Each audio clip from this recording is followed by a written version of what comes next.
Poland in the Middle Ages is a period of Polish history covering roughly a millennium in the 5th century through to the 16th century. It is commonly dated from the fall of the Western Roman Empire, and contrasted with the later early modern period, the time during which the rise of humanism in the Italian Renaissance and the Reformation unfolded, are generally associated with the transition out of the Middle Ages, with European overseas expansion as a succeeding process. But such dates are approximate and based upon nuanced arguments. Early Middle Ages. The first waves of Slavic migration settled the area of the upper Vistula River and elsewhere in the lands of present-day southeastern Poland and southern Masovia, coming from the upper and middle regions of the Dnieper River. Results of a genetic study by researchers from Gdansk Medical University support hypothesis placing the earliest known homeland of Slavs in the Middle Dnieper Basin.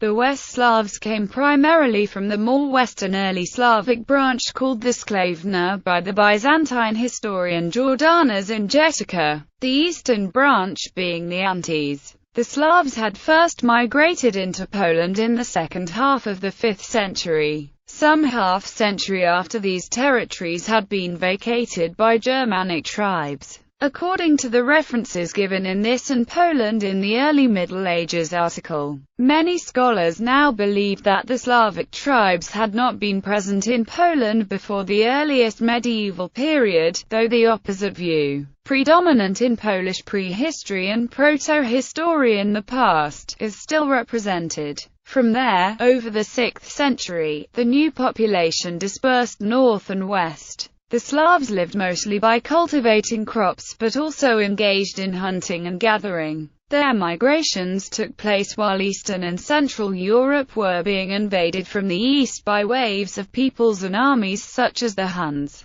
Avars and Magyars. A number of West Slavic Polish tribes formed small states, beginning in the 8th century, some of which later coalesced into larger states. Among these tribes were the Vistulans in southern Poland, with Kraków and Wielka as their main centers. But later the tribe referred to as the Polans would prove of decisive historic importance. At the end of the 9th century, Vistulans were part of the Great Moravia, according to some theories. The tribal states built many gords, fortified structures with earthen and wooden walls and embankments, from the 7th century onward. Some of these were developed and inhabited, others featured a large empty space and may have served primarily as refuges in times of trouble. The Polans settled the plains around Giecz, Poznan and Gniezno that would become the early center of Poland and lent their name to the country. They went through a period of accelerated building of gourd-type fortified settlements and of territorial expansion, beginning in the first half of the 10th century, and the Polish state developed from their tribal polities in the second half of the 10th century. High Middle Ages.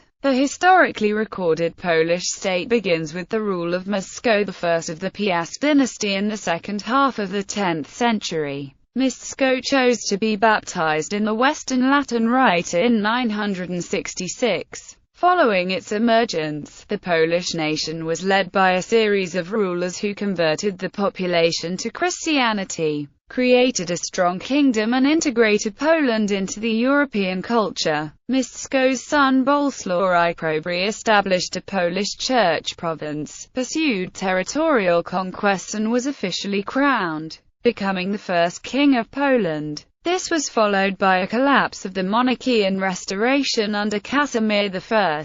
Casimir's son Bolesław II the Bold became fatally involved in a conflict with the ecclesiastical authority, and was expelled from the country. After Bolesław III divided the country among his sons, internal fragmentation eroded the initial Piast monarchy structure in the 12th and 13th centuries. One of the regional Piast dukes invited the Teutonic Knights to help him fight the Baltic Prussian pagans, which caused centuries of Poland's warfare with the Knights and then with the German-Prussian state. The kingdom was restored under Vladislav I the Elbow High, strengthened and expanded by his son Casimir III the Great. The western provinces of Silesia and Pomerania were lost after the fragmentation, and Poland began expanding to the east. The consolidation in the 14th century laid the base for, after the reigns of two members of the Angevin dynasty, the new powerful Kingdom of Poland that was to follow. Late Middle Ages.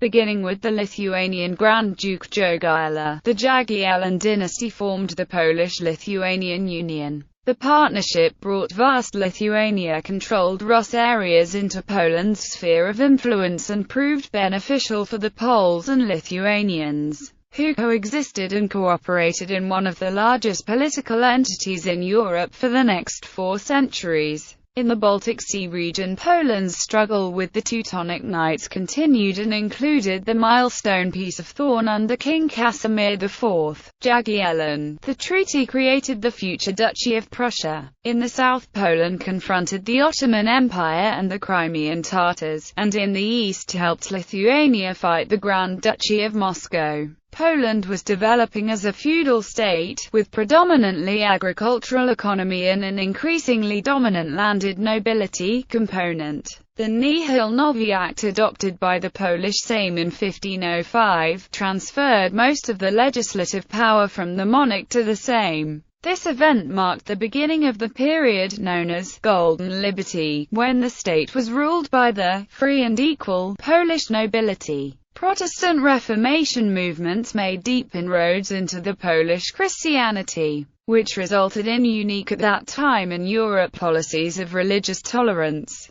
The European Renaissance currents evoked in late Jagiellon Poland an immense cultural flowering. Poland's and Lithuania's territorial expansion included the far north region of Livonia,